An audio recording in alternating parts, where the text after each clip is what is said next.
G'day guys, welcome to Ask Woodford episode 25. I'm your host as always, Christian Woodford. Unfortunately, Jared is coaching. He'll be back sometime next week, hopefully. Listen, we have so many fucking questions. It is ridiculous. I'm so humbled and overwhelmed with how many questions do we have? Like in reality, a lot. 25 to 30. Yeah, and that's a lot, and it keeps coming. So I've got to answer them. We're just going to said to myself, I've got to answer these people. You guys asked. You've given up your time to write it down, regardless if it's 1 minute or 50 minutes. I doubt that someone give me a 50-minute question, but I appreciate it. So, episode 25, I'll answer to my best of my ability. If not, I'll get Try and Alex to jump in. If not, fuck, we are fucked. Let's give it a shot. Broken. Interesting name.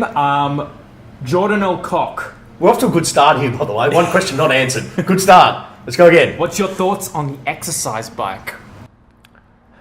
Yeah. Okay, so my thought process is this with an exercise bike.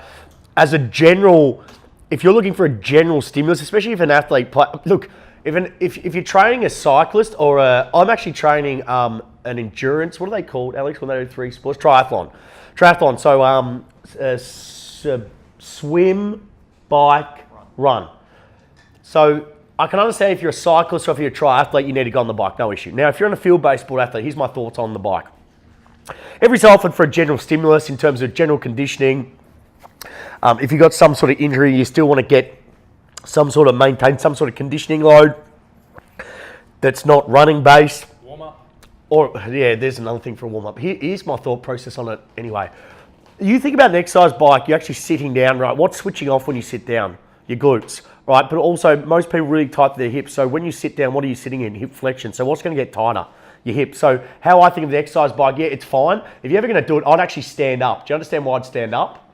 What am I hitting when I stand up on the exercise bike? Hip what? Well, hip more glute because I'm standing up. If you're sitting down in hip flexion, I was talking to Pierce about that Melbourne Victory player. I was saying, don't fucking go on the bike before training. He said, why? I said, because you're sitting fucking hip flexion, your glute switching off. When you fucking go to practice, you're sprinting, you need your glutes. The first hip extension of the body is what? First hip extension, glute. Second being, which also, what, the knee? Knee flexion. Exactly. So, if your glutes are down regulated, well, they're going to load your lower back or your hamstring, which is an issue for field-based sport athletes because you need your glutes and your hamstrings to fire properly. So, I don't mind it. As a general stimulus, it's fine. Like sometimes, if I was going to do it, I'd do sprints. Standing up sprints. Crank the resistance up. Sprint. Stand up. Sprint. Go back down low intensity. That's my answer. Great answer. This is one of my favourite questions because of how interesting it's phrased. Okay. I'm going to read. I'm going to read. I think it's an Indian name. Viva Chodahari. I don't know. Sorry. I'm very sorry. A bit harsh, but anyway. I'm going to read it exactly how it's written. Sir, can you help me? So wait, sir. Dad, did you hear that? Dad, I'm a sir. I'm ignited. It's a legit question. All right. Sir, can you help me? Actually, I am worried about my future in track and field. So can you please suggest me a schedule for my 100 meters that will help me? I'm 17 years old. Yeah. I want to be a professional. Yeah. So, sir, please suggest an elite type of training schedule. I'll be very honored to have you reply, sir. And I hope to get a positive reply. Smiley face, smiley face, smiley face. Oh, Jesus Christ. Mate, don't ever call me sir. I'm not a sir at all. I'm just an average bloke. I'm not a sir. I'm just an average bloke. I am a sir, but listen. So 100 meters, 17 years old. Yeah. Schedule. Buddy, what's his name? Viva? V-I-V-E. Listen, without knowing your background, this is a very open-ended question. I like how he's worded it. I'm humbled how he worded it. You want an elite program for a sprinter that's 17 years old. Look, let's go with what we know. The kid's 17, right? He's not really close to his genetic ceiling. Let's be honest. He's 17. How long could he be training for to say that he's close to his genetic ceiling? You want an elite sprinting. So here's a perfect example of what I do for this kid. Kid, you're 17 years old, son. You're in the start of your career. You've got a lot of years. Sprinters don't peak for a long time. So I wouldn't be too worried about it. And I like using this quote a lot. I remember I did a podcast with David Joyce, who's the high performance manager of GWS, and he used a nice quote, and I've used it for the last 3 years. Shout out to Joyce as well, ripper man. And Joyce, he said, be in a rush to be excellent, not successful. So I think this kid's in a bit of a rush. Everything's elite. Everyone wants to be elite. No one wants to take it back and just go, fuck, just enjoy the journey. It's not about the destination. It's about the journey it takes you to get to the destination. So I think way too many people, we've talked about this before, want to rush into complex programs. Everything's complex, high performance, elite.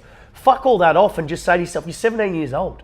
Just master your craft. Go to training, understand, listen to what the coaches say on your technique, on your acceleration, your top end speed, your joint angles, your positions you want. Understand that start understanding how important recovery is. So start nailing the fundamentals that's going to give you longevity in the sport. How many sprinters have injuries that last 2 to 3 years? They can't get continuity through their body. And I know because I train sprinters. And one thing I look at is getting continuity through their body. What I mean by continuity is allowing them to train at a high level consistently, which is so important because if they do that, they're going to run fast times. And if they sprint at a high level and they have good technique, they will run fast times and they'll be more robust to handle the loads that go through their body. So I think too many people focus like this young kid is 17 years old on pro, I want to be pro. Just enjoy the journey. You know, it's not about the destination, it is the journey. Nail the fundamentals, especially in the gym. Nail the fundamentals, hinge, squat. You guys know my big six. Nail them. Understand strength is the foundation of your career. Keep developing your basic level strength. Don't rush it because if it rush it, you go too complex too soon. It gives you nowhere to go when you actually hit that genetic ceiling. So you don't want to get too complex, too fancy too soon. Nail the basics. Take your time with it and just enjoy it. I mean, I think too many people focused on this high performance model of setting, I want to be elite straight away. Fuck, you ain't going to be elite at 17. You're not going to be elite at 22, and you're probably not going to be elite at 23. It takes a while to get that load and that high level load into your body, especially if you're an elite level sprinter. So look, it's great that you've got goals. You want to be a pro athlete, you want to be a pro sprinter, but a lot can happen in 2 years, a lot can happen in a year. So just see how it goes and just start good habits. Get into good habits with your recovery, nutrition, and your training as well. And obviously your outside training with your track, and it will get there. But the biggest thing for you right now as a young fella, 17-year-old, nail the basics, understand the basics, and be in a rush to be excellent, not successful. So we got some Facebook Live comments. Do you want to address them? Go. Okay, Anita Jeff from Woodford. Hi Christian, stop swearing. Mum. Did she actually write that? Yep. Bradley Drake. How do you go about convincing female clients that if they're looking to tone, they need to do weights? All I get are looks of skepticism, even though I've told them my qualifications and experiences. Yeah. It does my head. Yeah, it's hard actually. Yeah, it's pretty hard. Women, listen, I'm not even going to try and understand the female psyche because I have no idea. Dad, no idea? No idea. No idea. So I'm not even going to, if Kate was still on Facebook, she'd have a good, I got no idea with women really. Their psyche, I don't understand. No offence, ladies, I've got no idea. So I'm not going to try to imagine the female psyche, but here's how I do it. First of all, I'd sit them down. And I'll say, okay, so you're going to do it. You're going to sit them down, piece of paper, and you can explain to them this. There's 3 factors to metabolism. And how you can explain metabolism, it's like your furnace, right? We want your furnace burning hard and fast, right? We want big flames. But the minute the flames are out, the metabolism slows down. So I want to think your flames as metabolism. Now you have 3 factors to those flames, right? 1, base metabolic rate, which your BMR, which is how much calories you expend at rest, is directly correlated by your lean body mass. Now, your lean body mass is how much muscle tissue you have on your body. Now, the only way we can develop through lean body mass is through what, Alex? Lifting weights. Lifting weights, resistance training. So this woman who says that she wants to lean up, the perfect example was, that's the first one, BMR. Say to them, you want the furnace, right? Now, by improving that furnace is, we want more lean body mass. So the more muscle we have on your body, the more flames we have. The more flames we have, the more calories you expend at rest, which is good. That's what we want. That's the first factor. The second factor is thermogenic effect of food. So when we eat, our body has to expend calories to break that food down. So eating's important. So when females say to me, oh, I don't want to eat, and I don't do that anymore, I don't do body comp, but if I was, I would explain to them saying eating is critical because if you don't eat, you don't grow. If you don't shift your body from a catabolic, which is a breakdown process, to an anabolic, which is a build-up process, you're never going to get better. You're never going to lose that stubborn bit of fat you want to lose, or you want to lean up certain areas. You're never going to do that. Okay, so you have to eat. Okay, especially after training. So a lot of females, they'll train. They might do a hard strength session. It might be a hypertrophy session. It might be strict. Doesn't matter. It might be a hard conditioning session where they've chewed up muscle glycogen. For everyone, you eat, you consume carbohydrates broken down in glucose in the bloodstream, stored as glycogen in your muscle liver. Insulin regulates your blood glucose. Now, insulin is released from the pancreas, right? Insulin is the most powerful anabolic hormone in your body. A lot of people get fat and overweight. Yeah, you can fat, calories in, calories out, I understand that. But a lot of people get fat because they can't regulate their blood glucose, which is regulated through your insulin, right? They don't regulate the insulin well. And they're insulin resistive, not insulin sensitive. If you're insulin sensitive, your muscle tissue is going to soak that glucose and amino acid like a sponge. If you're resistant, that excess calories is going to go to your fat cells. That's why it happens. It all comes down to everything to do. And this is not my area, just let you know. But I just research it just because fuck. I like knowledge. And also, I kind of need to know it for athletes, but fuck, athletes are training all day, every day, so a lot of them can eat what the fuck they want, they're not going to put on weight. Not all of them, but you understand this, you've been an athlete, you train, fuck. I mean, look at Ivor, one of my basketballers, fucking lean as shit right now, trains fucking 3-4 hours a day. So he's going to play sub elite basketball, and they're training a lot, so he could really eat, I'm saying to him, you've got to get calories in, bro, you need energy.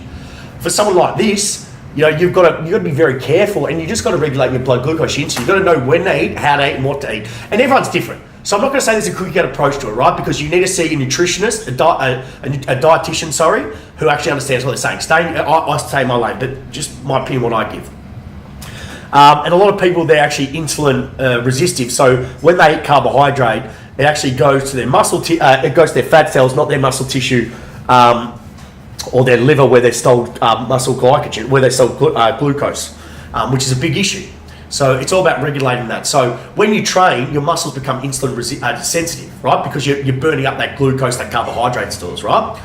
But a lot of people, what happens is they don't train and they just eat a shitload of carbohydrate.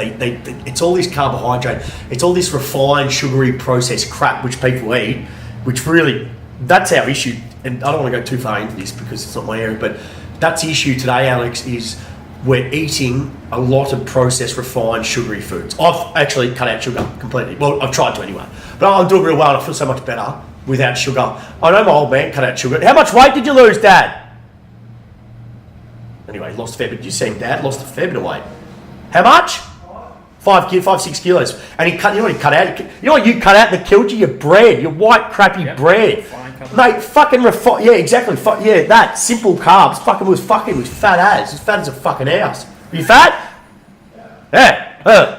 So, thermogenic effect of food, and the last one is pretty obvious: is exercise. So, exercise is obviously going to jack up your metabolism because you're expending calories, you're expending energy. Because for your body to move, it needs energy. When you move it, you've got to expend calories. Makes sense, doesn't it? So there are three factors: base metabolic rate, thermogenic effect of foods, and exercise. Talk about how resistance training is actually... Yeah, but it's all linked up. Yeah. Because can't you see it's all linked up? Because base metabolic rate and exercise, you think about it, when you lift weights, right, what fibres are you tapping into? Fast twitch, high threshold. Okay, high threshold, fast twitch motor units, which are correlated with your fast twitch fibres. And you recruit those fast twitch fibres, the motor neuron pool is quite large, so you're recruiting a shitload of tissue. What happens when you recruit a shitload of tissue? More calorie expenditure. Ding, ding, ding, ding, ding. Correct. Can be better than aerobic exercise. Well, listen, here's the thing, right? I'm not going to bang on about this because a lot of people everything works. You just got to figure out what works for you. Everyone's different, right? What works for you doesn't work for you, individualization, right? But what I found is, if you look at a hierarchy, in terms of most important, least important to fat loss, it would go nutrition, calories in, calories out, strength training, high intensity conditioning, low intensity conditioning. That's 1 to 4. Don't skip sleep. Yeah, and sleep. But come on, man, let's talk about exercise. We're talking about, mate, sleep is important. Hell yes, 7 to 8 hours quality sleep, yes. Because that's when your body regenerates and recovers. You don't sleep, you don't grow. You don't grow, you don't get leaner. Or you don't get stronger, more powerful. You do not adapt in the gym for everyone out there. You don't adapt. People think you adapt in the gym, I'm getting strong. No, you don't adapt in the gym. Do you know when you adapt? With the proper rest, recovery, nutrition, hydration. That's when you adapt. That's when your body, if your level here, your ceiling's here, and then you adapt, and then your body super compensates you in increasing capacity. Or you burn that body fat, you increase that lean muscle mass. Hopefully that answers your question. Get them down, explain it like I did, give them a bit of passion, and they'll get buy-in. If not, tell them to follow me, and then I'll tell them to fucking follow you, or go with you, and listen to me. Don't be stupid. Next question. We're getting some more Facebook ones, but Facebook, stay there. We've got to get to the other ones as well. Scotty Parr, Instagram. I'm an aspiring S&C coach with a specific passion for soccer. Yeah. Just saw your latest post, which is a while ago. Yeah. I'm in the very early stages of my career, but I'd love to be able to get your advice on a periodization model for soccer. Fuck. These are very open-ended questions. But periodization model for soccer. Is that what he's asking? Yeah. It's a very open-ended question. How do you structure a guy like Stippo? Oh, okay. Now, you've got to remember, there's difference, right? I don't work in a team setting, I work in an individual setting. So it's a lot different. If you're training in a team setting, completely different compared to an individual setting, which I'm in. But obviously I take groups as well, but there will be differences. With an individual, I can work a lot closer with them. I can work on what their strengths, what their weaknesses are. When you're in a group model, yeah, you've got a certain, you can work on strengths and weaknesses, and you work to a general goal depending on the team. But it's a lot easier to work one-on-one than it is in a group. How I'd periodise it would be like any sport really in general. You'd have a general prep phase where you just develop lay the general foundation of everything: strength, conditioning, mobility, just a foundation, which is general prep. Then you get into specific prep, which would be your strength, your power, your speed, and then your repeat effort conditioning. And then obviously your competitive in-season. So you got in terms of cycles, obviously meso cycles, which is a month. You got general prep, specific prep, which is more specific prep in terms of strength, power, speed, competitive in-season. Okay, so it's pretty much, you look at off-season, pre-season, in-season. And pretty much as you get close to season, we're going to increase intensity, drop the volume, okay, because it gets more specific. Okay, so we start high volume, low intensity, more general, and as we get closer in terms of the stimulus, in terms of the intensity, we go high intensity, low volume, okay? And then in season will just be maintenance as much as possible. It's like any sport, okay? Don't think of soccer as being anything different. I mean, I'll give you an example. Soccer compared to a AFL football player, would both of them improve by developing a little bit of lower body strength? Yes. Would both of them improve by improving their sprint mechanics? Yeah, of course. So you can kind of see, athlete development is universal in terms of sport, in terms of what you want, in terms of strength, power, speed development. It's universal, but it's individualized. There's going to be certain differences, yes, in terms of physiological differences in terms of sport and the individual. But generally, okay, it's just holistic and understanding that it's all over, it's universal. Look, that's very open-ended in terms of periodization. I was not really asking you a specific question. Well, if you give me a bit more specifics, like does he want to know in-season, off-season, pre-season, what are the goals? You know what I mean? Like, I don't know. Anyway, look, good question though, but yeah. So two people asked pretty similar questions on the same topic. Lyndon Best, does Nick Kyrgios need to start getting the gym to improve his poor shoulder girdle posture? Yeah. And then Mikhail Coco, shoulder constant subluxation. Surgery versus strengthening surrounding and supporting muscles. Yeah. I've subluxed mine. What are your thoughts on that? Well, I've subluxed mine. No, I've dislocated twice, subluxed it twice. No, dislocated twice, subluxed it once. And they told me I need surgery. I never did surgery on it. I just fucking rehabbed it. And I've got no issue. Full range of motion again, no issue. I'll never have surgery. Once you have surgery, I've got this thing about surgery is once you have surgery and you're changing something inside your body, you're changing, they're going in, you change it, yeah, so I just don't like it. I tell my guys, if you can have the choice between surgery or rehab, I'd choose rehab every day of the week. But the issue with Australia is most surgeons would have no fucking idea and this is nothing against surgeons or doctors in general, but they've got no idea you understand this, they've got no idea what proper strength and conditioning is. Really none of them. They'd rather, that's the way they've been taught. They're being taught, first thing we should always do is surgery. And I understand that, that's how they've been taught, but we don't have enough understanding and emphasis on strength and conditioning in Australia or on the preventative benefits of it. I always talk about, we in Australia, we're very reactive. We wait for injury to happen, we're not proactive. Think about what would happen if we had a properly educated, applied strength and conditioning performance coach in every sporting team around Australia. I can tell you something, injuries would be a lot less. Non-contact soft would be a lot less. I'll tell you that right now. 100%. But we don't. We're very reactive to injury, and I fucking hate the model that we have because it is reactive. So exactly. Let's make strength and conditioning again. Woodfordshop.com. Go grab your hat. I think that if there was more of an education, and it is improving. Don't get me wrong. When I started Woodford 5 years ago, it was fucking non-existent. Now, look how many performance centers are popping up. I think it's fantastic. So we are in the private sector. We are gaining traction. We are. You see it. You see it with the young kids we train, Alex. We are gaining traction. So if I had the choice, I'd be working on developing, really strengthening that upper back through activation, through mobility, mobilizing it with your T-spine stuff, activating it, band pull aparts, YTIs, all that stuff, high face pulls, external rotation, any of that shit where you activate your upper back, the muscle that stabilizes the scapula, and then you hit it with rows, any rolling variation, neutral, pronated, supinated, bench pull, dumbbell 1 anything where you strengthen, you add slap on mass to upper back. That's what we want, okay? Because that's gonna develop the structural stability we need through that glenohumeral joint. Do you have any thoughts on Nick Kyrgios' poor shoulder position and posture? Any idea? No. Easy done. All right, next question. Geordie 1313. His first question is: do you have any tips to build your core strength? Yeah. Okay, generally. Yeah, I think that core's a bit I was talking about this with my football girls. I'm actually in the academy. We've got this AFL Women's Academy that I'm the physical performance coach. Shout out to Hendo, the head coach as well. And we've got AFL player Rocky from Melbourne, and we've got Dennis Humphrey from ex-Carlton player 10 years. So we've got a really good crew. Also Anna Flanagan, who's actually a gold medalist at the Commonwealth Games, the hockey roos, or whatever the hockey team is for the female. So we've got a good crew, and I was actually educating the girls on what the core is. And most people think the core is it's the superficial muscles, so not the abs. Like everyone thinks core is your abs, just doing sit-ups, sit-ups, sit-ups, sit-ups. What people don't understand is this is how I define the core. The core is anything that stabilises your pelvis, your spine, your scapula. Anything in that region through here, that's your core. Okay, and then you've got your diaphragm, your TVA, multifidus diaphragm, and pelvic floor. And I like to think of the core as like your cylinder between or your pillar or your cylinder between your upper and lower body. If you're weaker through your core, you're going to leak energy. If you're stronger, you'll be more efficient up and down the kinetic chain. Okay, when you jump, when you sprint, when you change direction. So I want you to think of the core. One of the roles of the core is to actually resist movement. That's why Woodford does heaps of anti-rotation, anti-extension, anti-lateral flexion, stuff like that. Anti-flexion movements. You've seen how we do that, right?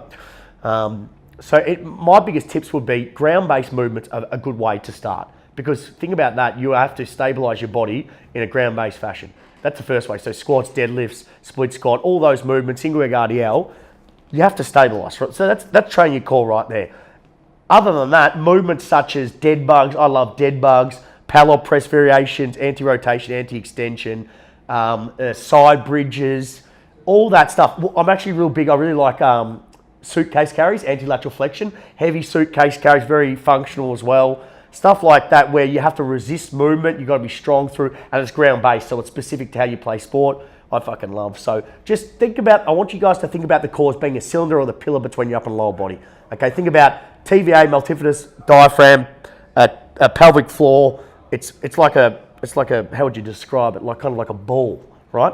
An oval, kind of like an oval. And it goes from ASIS to PSIS all around your body, which is through here, and it's just like a rope around here. That's how I kind of think of it. Actually, I was teaching the girls actually how to kind of their TVA activation. I do a lot of, they wanted to learn it. So what I did was I was educating them on, and I don't know what you use, Al, with your yoga, but I talk about cutting your piss off halfway through and that switching on, and they all started to feel, which is a little cue that I've been using. Keep your back flat so you stay neutral as possible. So stuff like that I can use. Look, I'll be honest with you, I'm not that big on it. I personally think a lot of people talk about, I've strained my hamstring. And you guys know my big focus. This is just what I've seen. Okay, what I believe in. I'm not saying core work isn't important. It is, and I think too many people overemphasize it though. But a lot of people will go, "Oh, I've strained my hamstring because my core is weak." No, you strain your hamstring because you are weak and your glutes are inhibited. Okay, and once you start getting your glute switch on, what I've found, glute switch on, lower body strength, some sort of sprint mechanic, it has improved. That's not to say that they've got their core isn't an issue. It could be. But most of the time that I've seen is get their glute switch on, get them stronger, teach them how to sprint more effectively. They're not going to get injured. That's what I've found. Hopefully that answered the question. Right. He asked one more question. What age should you start doing weights? Too open-ended. Body weight's a resistance, isn't it? If you're a 6-year-old, body weight's overcoming your body weight. Exactly, that's a body weight. So if you're talking about external resistance would depend. Let's say we have a kid here from 7 years old, right? And then they move like Noah, who's 12, right? He's technically competent. He's been in athletics. You see how he moves? You probably could start him lifting lightweight at probably 12, 13. But he's been in a program before. It depends. It's an open-ended question. Yeah, look, it really depends on the individual athlete. But once again, I will say, body weight is an external resistance to junior athletes. They have to overcome it. And Sam, explain what each mesocycle and microcycle of programming entails for the athletes you train. A macro cycle is a yearly plan. Okay, or depending. Seasonal. It could be seasonal. Very good. I'm glad you. Yes, Jay. It could be seasonal wherever you are. So this is how I put it. I put macro cycle as a yearly cycle. That's how I've always done it, but it could be seasonal as well. Mesocycles monthly, microcycles weekly. If everyone out there doesn't understand, right? Or mesocycle would be longer, but I call mesocycle 4 weeks, right? How my guys do it, it really depends on if they are in off-season, pre-season, in-season, because all of them will have different goals, right? And all their goals are dictated by what they need, their previous injury history, and their training status, right? So if they come to me and they have a low training status, so they're novices, which very rarely do I get these days, but let's say they're a novice, literally I'll put them in a 6-week, what we call literally functional strength program, and just teach them how to move more effectively on my big six, like nailing my big six so that they'll learn how to hinge. They're going to learn how to hinge, squat, deadlift. So a hinge will be an RDL. So that they'll do one session will be a squat, the other session will be a deadlift. And I'll choose a variant based on their body type, their previous injury history, and what they need out of it. So example would be, let's say if I get a basketballer, right, who's long and like a Hodge, right, who's like 211 centimeters.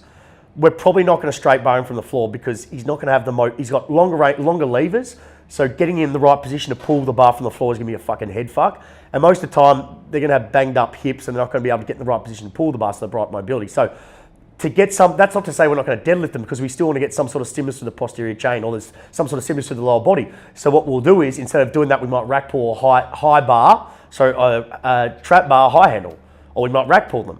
Let's say they've got short levers, yeah, we might be able to straight bar them. Do you see what I'm saying? We choose a variant based on each individual athlete's requirements. We're not just going to bang a square peg into a round hole just because fucking everyone says you got to do it because string sport athletes deadlift with a straight bar. That means non-string sport athletes, like how fucking stupid, use common sense.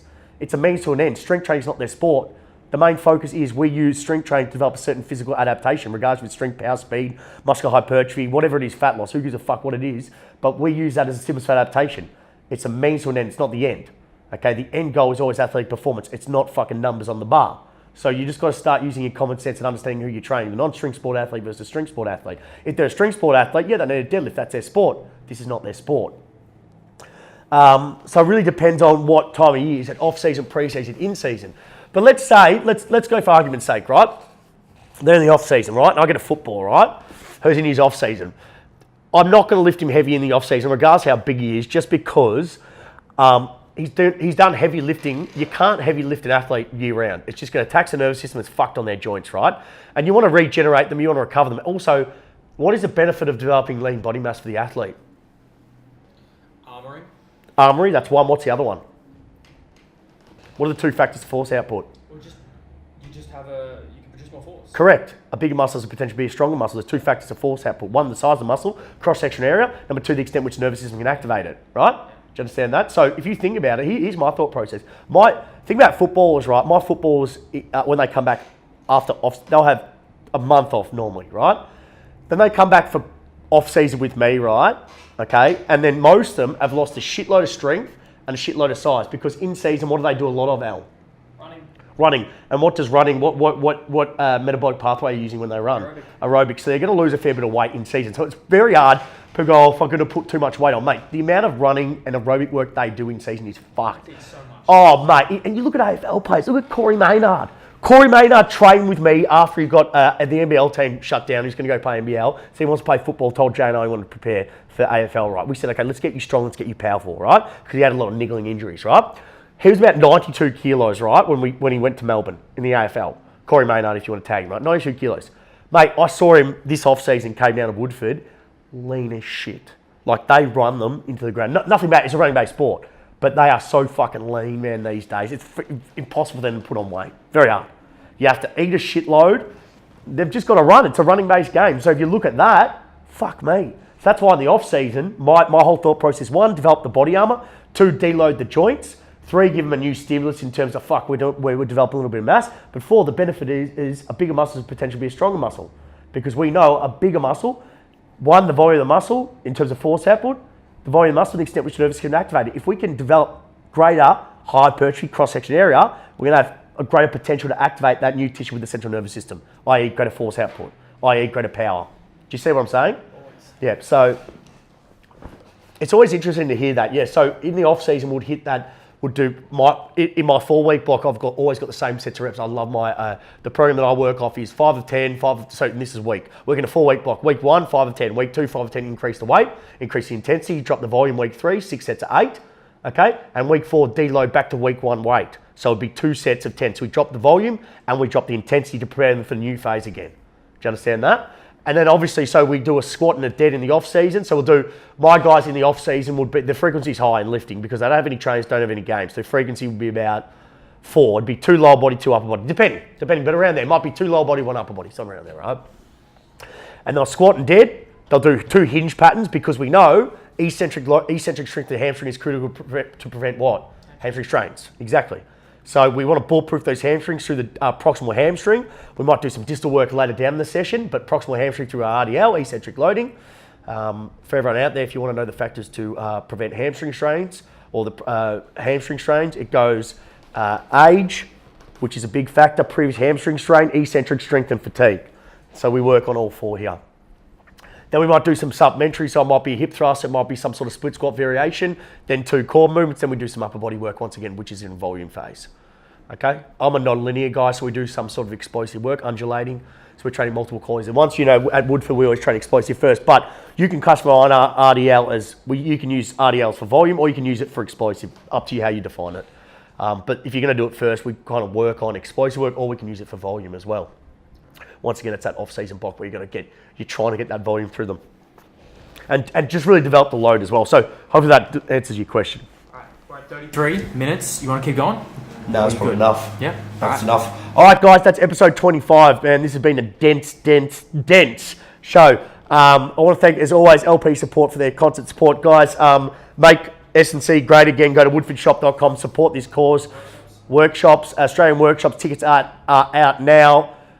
Love to see. We're probably going to add Canberra. We're probably going to add Canberra very soon, so get ready for that. Early bird special on now. Don't miss out. I'll see you guys all around Australia. Thanks for watching episode 25. Thank you, Alex, as always, and I'll see you guys next week.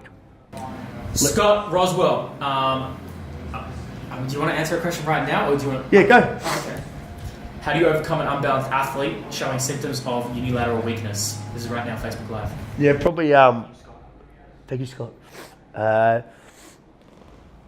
Single leg work. If you've got issues with one leg or one side of the body, you'd be focusing on unilateral work. I mean, I've never had that issue really, but what I'll be doing is focusing heaps on unilateral work. So whatever leg that needs to come up to the other leg, I'll be focusing as much as possible on that. So single leg squats, single leg. I don't know what the issue is and what specifically with that athlete, but I'll be focusing on that. We're going to do another one. Jackson off Instagram. Yep. I follow Woodford religiously and 100% agree with everything you guys are putting in regards to athletic development. But in my local town, I'm still seeing zoo training used and sold to us athletes. Wait, what's zoo? I don't know. You told me to answer this question. I didn't know what it was. What the fuck is zoo? Before we even start, if this dude, what's his name? Brogan, man, message me and tell me what zoo is, because I'm actually intrigued what the fuck zoo is. Okay, cool. Next question. Wait, no, hold on. Well, you can't answer if you don't know what it is. Well, finish the question. Give him a chart. What is he going to go on not answer it? I'm still seeing zoo training used and sold to us. I'm just interested in hearing your thoughts on this. Next question. All right. No idea what zoo is. I don't even know what... ZUU. I've never even heard of it. Have you even heard of it? No.